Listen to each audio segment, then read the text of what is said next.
આપણે ત્યાં કહેવામાં આવે કે જ્યારે મહાપ્રભુજી નિત્ય લીલામાં પધારી રહ્યા હતા અને ત્યારે પ્રશ્ન કર્યો વૈષ્ણવે કે જયરાજ આપ પ્રગટ સ્વરૂપે ભૂતલ પર ન બિરાજતા હો તો આપનો અનુભવ અમને કેમ થાય, આપનો સાક્ષાત અનુભવ અમને કઈ રીતે થાય? ત્યારે મહાપ્રભુજીએ આજ્ઞા કરી કે આ 6 સ્વરૂપે હું ભૂતલ પર સદાય પ્રગટ સ્વરૂપે બિરાજીશ અને આ 6 માંથી એકનો પણ જીવ આશ્રય કરશે તેને સાક્ષાત મારો અનુભવ થશે. કહ્યું કે મારા બેઠકજીમાં હું સદાય પ્રગટ સ્વરૂપે બિરાજીશ. અને આજે આપણો બધાનો અનુભવ, જ્યારે કોઈ પણ મહાપ્રભુજીના બેઠકજીમાં જઈએ અને ત્યાં પ્રવેશ કરતા જ એવી શાંતિ લાગે, એમ લાગે કે આજે પણ મહાપ્રભુજી ત્યાં બિરાજમાન થઈ અને ભાગવતજીનું પારાયણ કરી રહ્યા છે.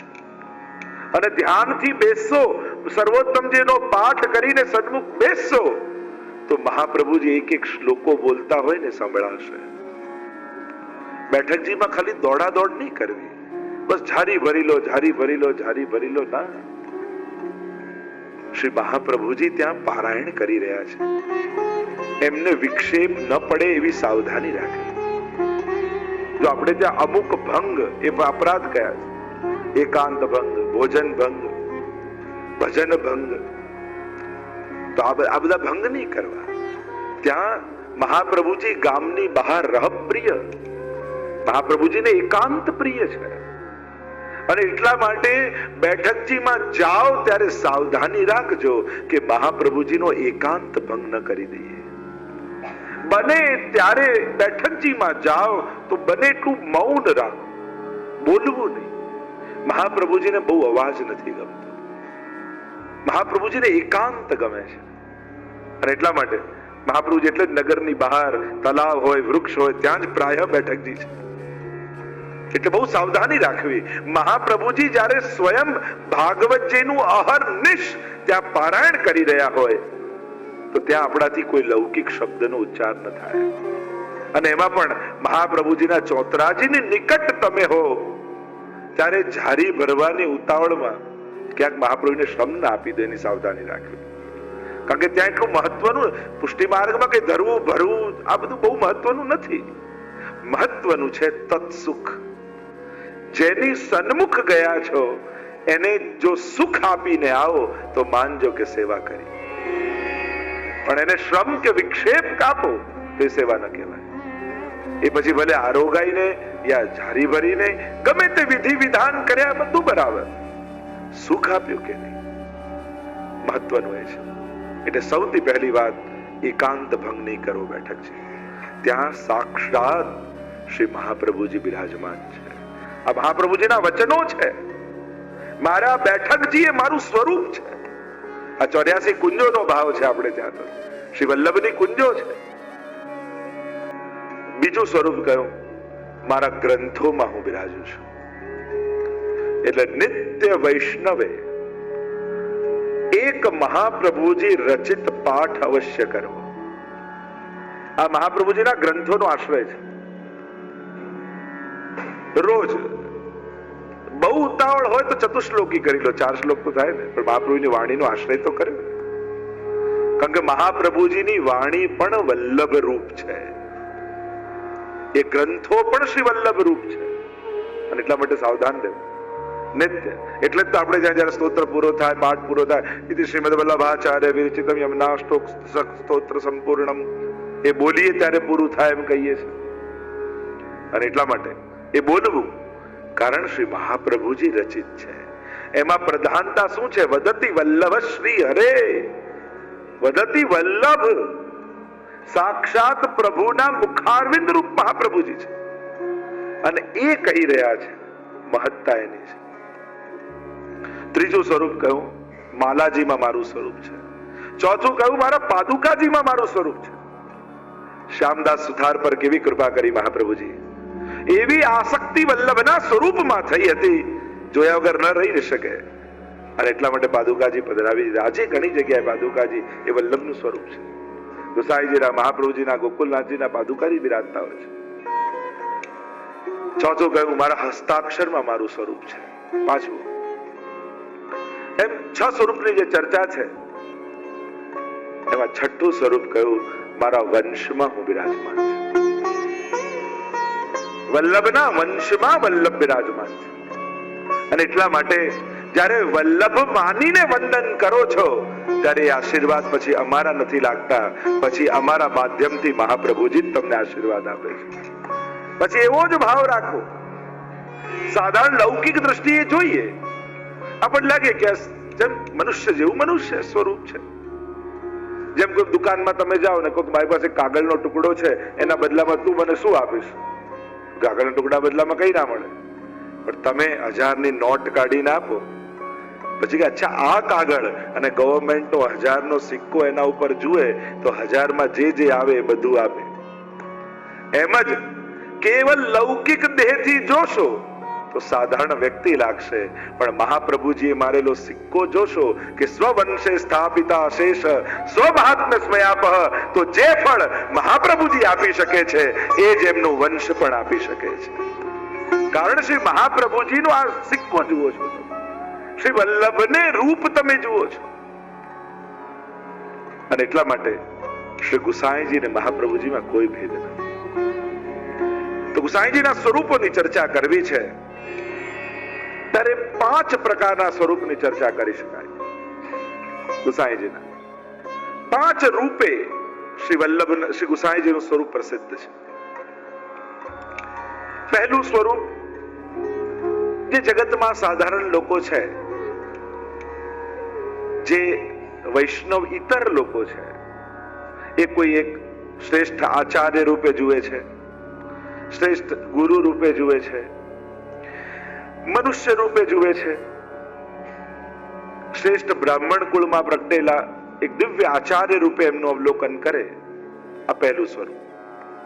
કારણ કે જે ગુસાઈજીના આદિ દૈવિક સ્વરૂપને જાણતા નથી અને જેમની દ્રષ્ટિ લૌકિક અને ભૌતિક છે અને જેને અહોભાવ છે, કારણ કે ગુસાઈજી જેવા અદ્વિતીય આચાર્ય બીજા કોઈ થયા નથી.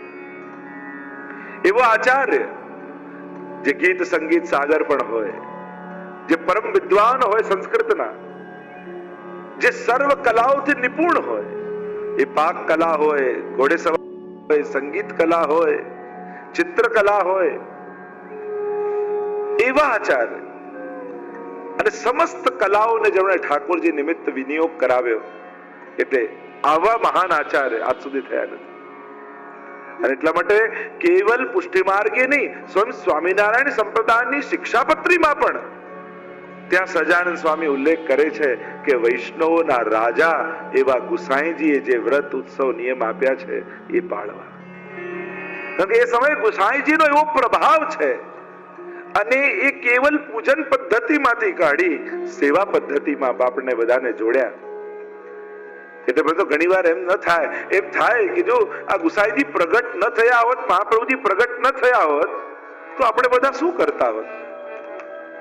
આપણે બધાએ લોટો ચડાવતા હોત, આપણે નાડા છડી મૂકતા હોત, એ જ ઘંટનાદ કર્યા કરતા હોત. આવો સુખ, આવો આનંદ જે વ્રજલીલાનો છે, श्रीमद वल्लभ के घर प्रभु जो फिर अवतार न धरते हो, हम सरी के मूड पतित जन कहो कैसे निस्तरते हो. તો આટલી યોનિમાં ભટકતા રહ્યા, પણ હવે આપના શરણે આવ્યા અને પ્રભુને ધરીને લઈએ છે તો હવે જઈને અમારું પેટ ભરાયું. અને જુદા જુદા ગ્રહોમાં ભટકતા રહ્યા, કેટલી યોનિમાં ભટકતા રહ્યા, પણ માણસ દુનિયાભરમાં ભટકે પણ હાસ ક્યારે થાય? ઘરે આવીને ખાટલામાં સૂતો હોય ને ત્યારે એને હાસ થાય. એમ થયું કે હવે પોતાના ઘરમાં આયા, મહાપ્રભુજીએ ગુસાઈજી કૃપા કરી, પુષ્ટિ માર્ગમાં અમારો અંગીકાર કર્યો, તો હવે નીંદ ભરીને સૂતા. હવે નિશ્ચિંતતા થઈ કે હવે ઘરે આવ્યા. તો શ્રીમદ વલ્લભ કે ઘર પ્રભુ જો ફિર અવતાર ન ધરતે હો. જો પ્રગટ્યા ન હોત તો કોઈ ક્યાં આપણે ભટકતા હોત.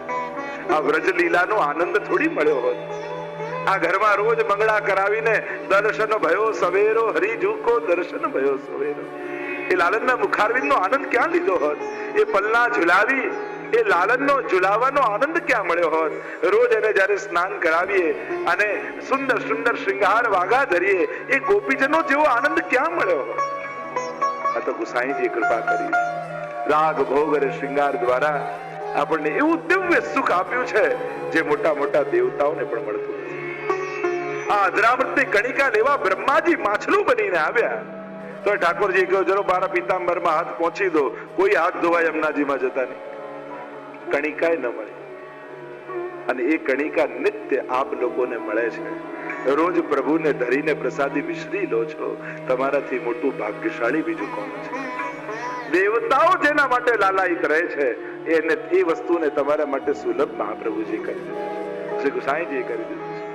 અને એટલા માટે 5 સ્વરૂપોમાં પહેલું સ્વરૂપ એક મહાન આચાર્ય સ્વરૂપ, કે હિન્દુ ધર્મના એક વિશિષ્ટ એવા આચાર્ય જે પોતે કરુણામય પણ છે, દયામય પણ છે, ભક્તિમય છે, શૃંગારમય છે, રસમય છે. એટલે જ્ઞાન, ભક્તિ, કર્મ આદિ ત્રણેયનો જે પરમ સંયોગ જેમને કહીએ, જેમની અંદર દેખાય એવા શ્રી ગુસાઈજી પ્રભુ છે. વાર્તા સાહિત્યમાં તો આવે છે ને કે જયારે મહાપ્રભુ ગુસાઈજી પધારી રહ્યા હતા અને કોઈ સંન્યાસી મળ્યો ને કહ્યું કે ધર્મગુરુ છે ને આટલો મોટો રસાલો. અને ગુસાઈજી એક બ્રાહ્મણ જતો હતો, એને બોલાવ્યો કે બધું તને દાન આપી દઉં જા. અને પેલો ફકીરે કમંડળ લઈને ઉભો હતો કે હવે તમે દાન આપો. લોકો કમંડળ આપી દઉં તો ખાવ શેમાં? ગુસાઈજી કે અમે બધું રાખીએ છે પણ આપી દેવતા અમને એક સેકન્ડ નથી લાગતી. તારી પાસે કાંઈ નથી, એક કમંડળ છે, છતાંય તું એ છોડી શકતો નથી. આ વૈરાગ્ય પૂર્ણ શ્રી ગુસાઈ, આ વૈરાગ્ય ગુણ એમની અંદર વિરાજમાન છે. એક મહાન આચાર્ય, એક આચાર્ય તરીકેની ગુસાઈજીની દેન તમે વિચાર કરો સમગ્ર ભારત વર્ષને. પાક કલામાં જો હવે આ બધું ચાલ્યું કે આ શેફનો પ્રોગ્રામ, નાનો પ્રોગ્રામ, બનાવવાનો પ્રોગ્રામ, પુષ્ટિ માર્ગમાં પહેલેથી ગ્રંથોના ગ્રંથો સામગ્રીના છે. વિચાર તો કરો. સંગીત કલામાં તમે જુઓ ગુસાઈજીએ કેવી કૃપા કરી છે. આવા શાસ્ત્રીય રાગો જે અમુક ગાયકોના ઘરાનામાં જ બંધાયેલા હતા અને એ રાગોને જન જન સુધી ગુસાઈજીએ પહોંચાડ્યા. આજે 5000 ની વસ્તી વાળું નાનકડું કાઠિયાવાડનું કોઈ ગામ હોય અને ગામમાં જઈને તમે રાતના મંડળીમાં બેસો અને કોઈ સાધારણ ખેડૂત જે સવારે ખેતી કરતો હોય રાતના કીર્તન માટે ભેગો થયો ને એને કોઈ આસાવરી ગાઓ, તે આસાવરીના સ્વર છેડે. એને તમે કોઈ સારંગ રાગ ગાઓ તો સારંગ ગાય. આવા શાસ્ત્રીય ગીત ગાયનો રાગો જે અમુક ઘરાનાઓમાં બંધાયેલા હતા, ગુસાઈજી એવી ક્રાંતિ કરી કે એમને ભક્તિમાં જોડી અને ગામ ગામમાં અભણો ખેડૂતો સુધી પહોંચાડી અને જન જન લોક ભોગ્ય બનાવી દીધા. વિચાર કરો કેટલી મોટી ક્રાંતિ કહેવાય. આજે મોટા મોટા શાસ્ત્રીય ગાયકો દુખી થાય છે કે અમને શિષ્યો મળતા નથી, લોકો સાંભળનારા ઓછા થઈ ગયા છે, હવે એનો વર્ગ ઘટ્યો છે. પણ અમે પુષ્ટિ માર્ગી ગૌરવ લઈ શકીએ છીએ કે કીર્તન ગાનારાઓ દિવસે દિવસે વધી રહ્યા છે. કેટલા ક્લાસીસો, કેટલા વર્ગો ચાલે છે. હવે રશેશભાઈ બસ સ્કાઈપ પર કેટલી દેશના લોકોને શીખવાડે છે. આજે કેટલી જગ્યાએ આ બધા વર્ગો ચાલી રહ્યા છે. આ કાર્ય થઈ રહ્યું છે. આ કોઈ પણ વલ્લભ કોઈ કઈ પણ કરે એ કૃપા તો ગુસાઈજીની જ છે. બીજ તો એમને જ રોપેલા છે. તો સંગીતના ક્ષેત્રમાં જુઓ, પાક કલાના ક્ષેત્રમાં જુઓ, એવા ચિત્રકલાના ક્ષેત્રમાં જુઓ, આજે પણ પિછવાઈ કલા એક વિશિષ્ટ સ્થાન રાખે છે. ચિત્રકલાઓમાં પિછવાઈની કલા ગુસાઈજીને દે. સ્વયં આપ પોતે બહુ અદ્ભુત ચિત્રકાર હતા, સ્વયં પોતે વીણા વગાડતા ગુસાઈજી.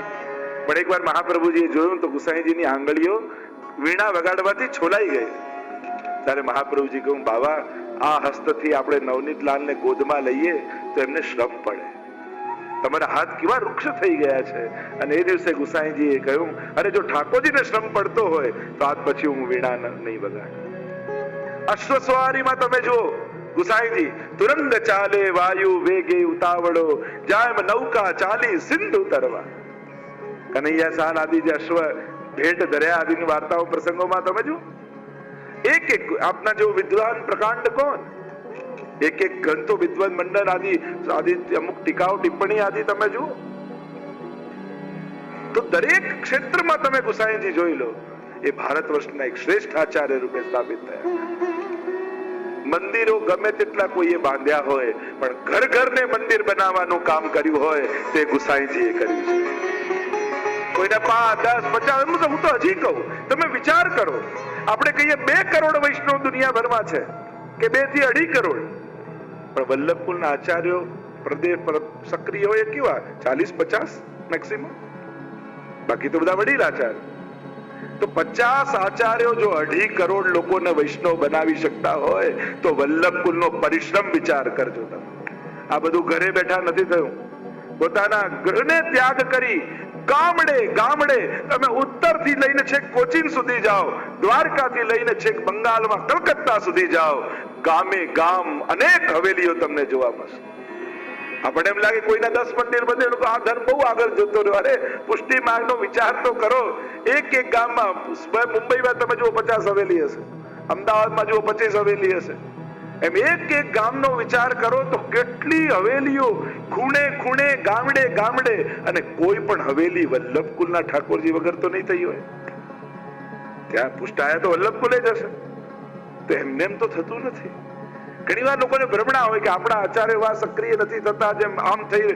અરે આપણા આચાર્યો જે કાર્ય કર્યું છે, ખાલી પોસ્ટરો ઓછા લગાડે છે એટલે તમને એમ લાગે કે કાર્ય નથી થતું. બાકી ગામે ગામ, ગામડે ગામડે, હજી જ્યાં રેલ નથી જતી, અમારા તાજી મહારાજ પુષ્પલાલ મહારાજ શ્રી એ ગાડાઓમાં બેસી બેસીને પધાર્યા છે. વડીલ આચાર્યોનો પરિશ્રમ જુઓ. જેટલા વડીલ આચાર્યો થયા, કેવા પ્રકાંડ આચાર્યો, પ્રકાંડ વિદ્વાન. એ સમયના ભારત વર્ષના વિદ્વાનો આવીને નતમસ્તક થઈ જતા. તો આ ગુસાઈજીનો પ્રભાવ છે, એમના પરિવારનો પ્રભાવ છે, અને પ્રભાવ આજે વિશ્વભરમાં ફેલાયેલો છે. તમે જયારે આ બધું એક તારણ કાઢો ને ત્યારે તમને સમજમાં આવે કે પુષ્ટિ માર્ગનું જે કાર્ય થયું છે. અને 100 વર્ષ પહેલાની હવેલીઓ જો, બધી વિશાળ હવેલીઓ છે. ગામમાં એ સૌથી પહેલી બધી હવેલીઓ મોટા મંદિર નામે જ ઓળખાતી હશે. જોઈ લો, હવે કોઈ બી ગામમાં જાઓ, એ મોટા મંદિર લઈ જાઓ તો એ ગામની સૌથી મોટું મંદિર એ સમયે એ હતું. એટલે જે કાર્ય બીજા આજે કરી રહ્યા છે એ આપણા 100 વર્ષ પહેલા થઈ ચૂકેલું છે.